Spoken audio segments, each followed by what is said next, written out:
Happy holidays and welcome to the Night Owl Gaming Holiday Special. In this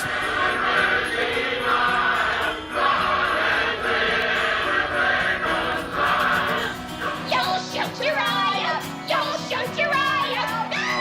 Cookies! Put that cookie down! Now! Good evening, fellow Night Owls. With the holidays fast approaching, we wanted to get into some holiday foods because one thing that families can't do while they're eating is argue. That's why, in order to make this a nerd-themed holiday, we're going to go ahead and give this a shot with my beautiful wife, Michelle. We made a few different recipes here.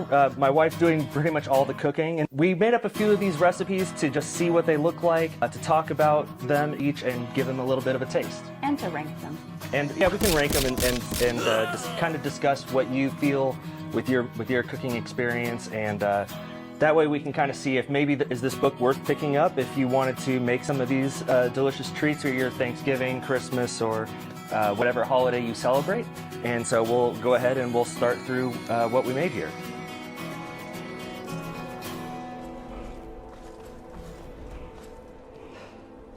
So the first item from the book that we have here are boiled cream treats. Now, all of these foods were very inspired by Skyrim, but this is something that is really easy to find basically on any table in any house and like in the inns and stuff. So could you explain how this is made, and do you think it was a good recipe? Sure. No, I don't think it's a good recipe actually at all. So basically what you're doing is you're creating a bun and then spooning on cream on top. Okay. Or a custard rather, and then baking that off.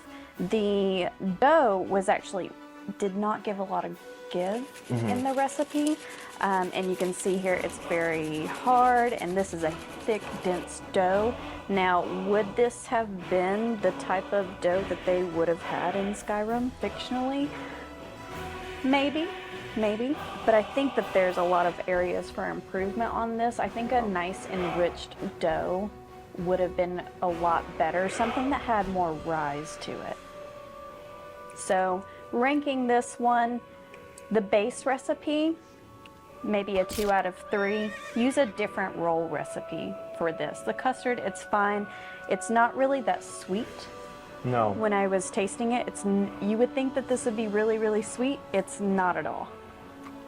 It kind of feels like the flavor's kind of there. It's almost there. This is but it's just a little only. Yeah, it's just too bland and it's very dry, so yeah. We can improve upon it. We can improve upon it so much. This has such great potential. So how many arrows to the knee would you give this one?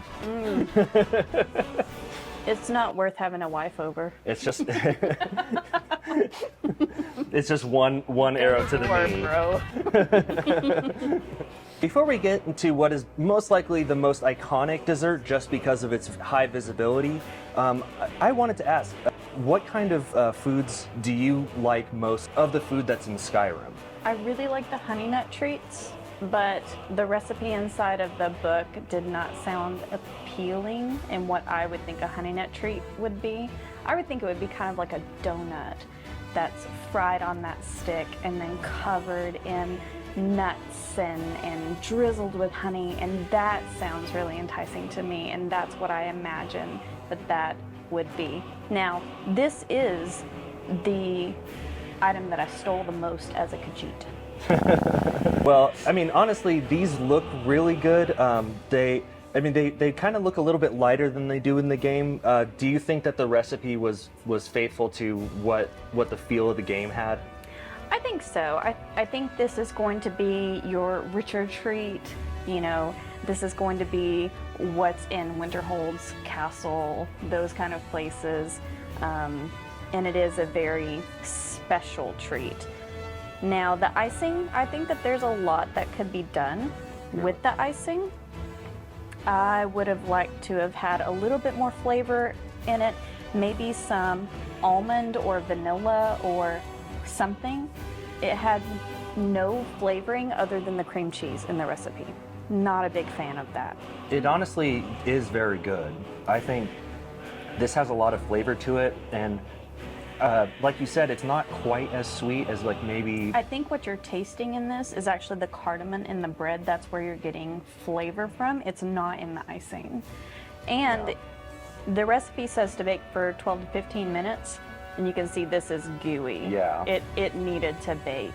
It needed to bake a little bit longer. Plus it said it made 4, and it definitely did not. Yeah, we definitely ran into that issue. This honestly isn't bad. Like the dough does taste good, and with the icing, it actually does. The custard, it tastes very good. It does. But you're right. There is some room for improvement. I think adding some nuts, like you said, would be a really interesting add to this. So I think this one's a good solid 4 arrows. 5, yeah. I could give it a 5. Yeah, this would make me want to have a wife and take an arrow to the knee. Plus, these were actually made with kind of classic bunt pans. So they do look kind of very festive, and so you could take them to like your family event and. What is it? It's a bunt. Bonk. There's a hole in this cake.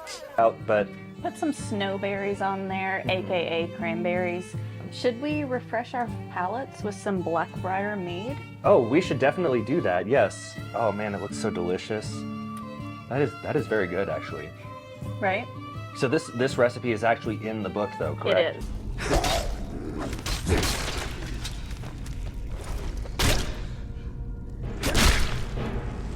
The main course that we made here, there's actually a lot of really great options that we could have picked from the book, but we picked a few that are pretty common throughout the series. You see the leeks that we have over there as well, but we actually have grilled potatoes with imperial seasoning, which I'm excited to try, and we have Horker Loaf, which it really sticks out. I think it's kind of like the rare who roast beast of the Skyrim world. It's something that there's kind of an analog to it in real life, but I think it's a really just interesting looking meat. I'm actually really excited to try this because the combination of hamburger meat and smoked oysters is very foreign to me. But when I think about it logically, that's exactly what a horker would taste like. Yeah, I mean, they eat primarily, it looks like sea life, so yeah, it would be kind of like a very strong, very tough, huge animal, but it would be definitely informed by its diet.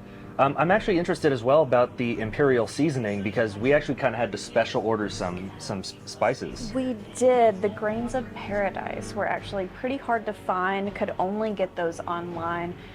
They're very akin to black pepper, but with a more spice undertone, something like cardamom, or just a really warming spice. So after incorporating it, the Stormcloak spice blend as well, both of them wonderful, and I'm actually going to make these spice blends in bulk for just everyday cooking now. I absolutely loved the spice blends. If you can't find grains of paradise, definitely put in some cardamom and some black pepper to have that. All the rest, though, you're not going to find a lot of substitutes for without drastically changing this mix. So keep that in mind if you're buying this book and you maybe live in a smaller town or something like that, and you don't have access to more, or I mean, I guess we have Amazon now, so that's how we got it. All right, so let's go ahead and give this a shot. We're gonna put the potatoes and the meat together. And the snowberry sauce. And the snowberry sauce. I'm excited to try this. That's a good potato. That is really good. 5. 5 out of 10? 5 out of 5. Oh, okay. I thought we were doing 5 out of 5. I thought we were doing a 10 scale. I don't know how many arrows you can take to your knee. I think women can take more arrows. I used to be an adventurer like you. Then I took an arrow in the knee. All right, next is the Horker Loaf. Anything wrapped in bacon is not going to be too bad, right? And then what I did with the sauce is I sieved it in a fine mesh sieve to make it a really smooth consistency, but I kept all the mush, and it is delicious. Like, just eat it with a fork. It is so good. It's just basically. It's candied cranberries. Yeah, this is really good. Mm-hmm. It's very interesting. Like it definitely doesn't have like a straight up beef taste. So when I was making this, the smell of the oysters, the smoked oysters, I was like, this is gonna be disgusting. I do not want to eat this. But it's actually really good. Yeah, this is really good. I'm okay. I'm gonna give this a 4. Yeah. This is one of the best meatloafs. Yeah. No, I agree.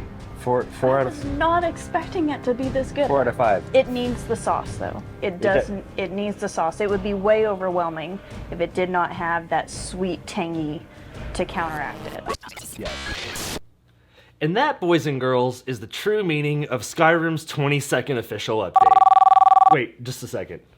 Hello? Uh-huh. So you're saying I didn't explain what came in the Skyrim update on December 5th, 2023? Well, thanks for letting me know, Muppet Pinball Mayhem for the Game Boy Advance. That's right, on December 5th, 2023, Skyrim got updated with widescreen support as well as support for the Steam Deck. Now, while I don't have a Steam Deck to test that out, I'm sure it works fine, but this widescreen support, oh man, part of the reason this video got delayed for so long was that I could finally play it on my widescreen. So whatever holiday you celebrate with your family this year, just know that from us to you, happy holidays.